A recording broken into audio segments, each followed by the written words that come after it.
Okay, fellow Toastmasters and dear guests, what is the meaning of life? Why is there something instead of nothing? Is this all there is? Or is there something more?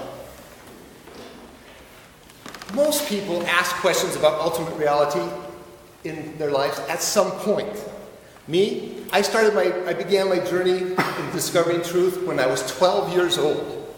Before that, I was a passive believer in God. Because everybody around me believed in God, I believed in God. But it didn't really impact my life. But that changed when I was 12 years old. When I was 12, I decided, you know what, I really want God in my life. Don't ask me why, but I did. And so I became proactive about it. I asked my mom to start taking me to church every week.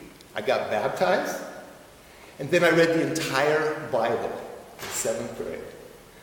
Unfortunately, it was King James Version, 400-year-old English, so I didn't really understand a lot. But I kept going and kept trying, and it was very interesting at first.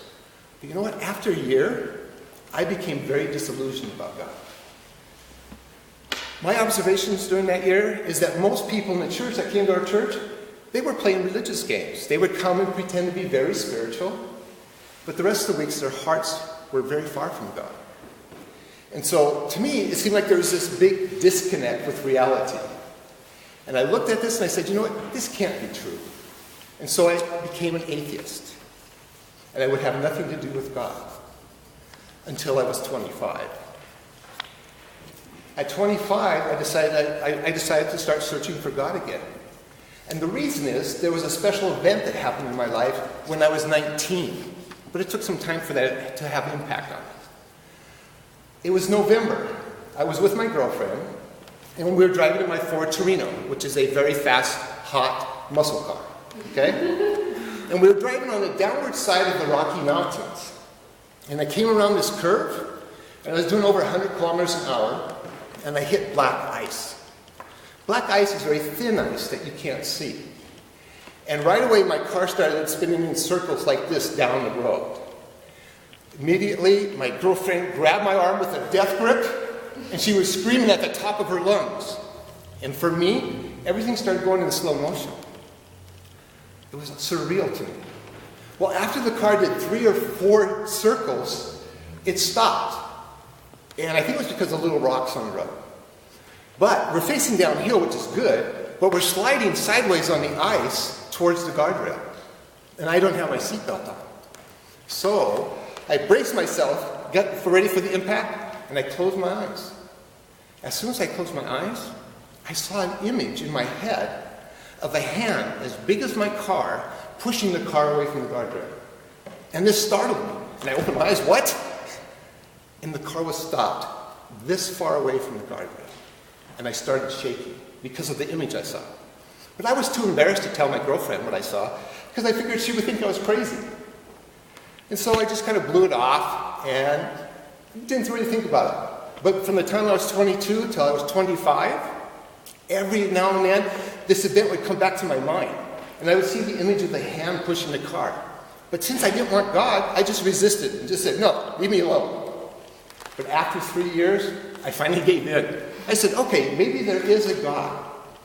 So I prayed. And I said, God, if you're real, I want you in my life. But I don't want this phony religious stuff. And so since I thought Christianity was a joke, I started looking into New Age and Eastern religions.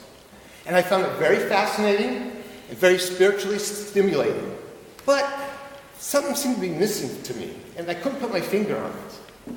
And then I had a very intense dream that told me not to look into this stuff anymore. And so I prayed again.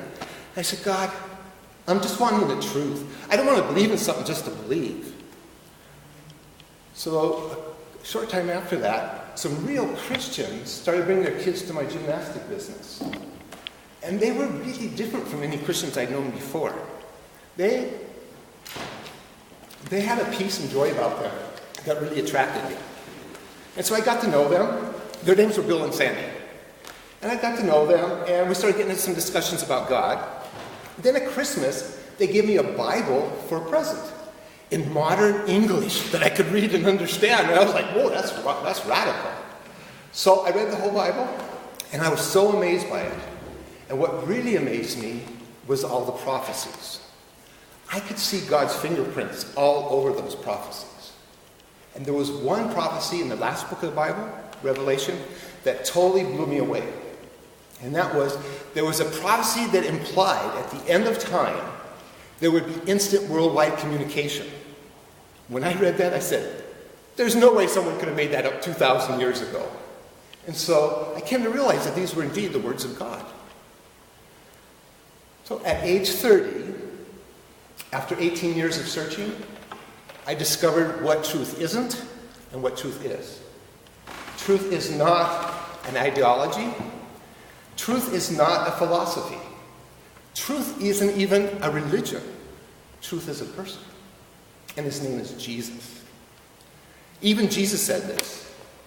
He turned to his disciples one day and he said, I am the way, the truth, the life. No one comes to the Father except through me. It's all about Jesus. So in closing, I want to encourage you, if any of you are seeking truth still, I would encourage you to read the Bible and see for yourself what it has to say. Try to find a good modern modern translation so you can understand it. But I think you'll be surprised at what it says. Most people really miss the big picture and even the details of it. But other than that, just think of this. Realize this. You have nothing really to lose. But if it's true, you have everything to gain. Toastmasters.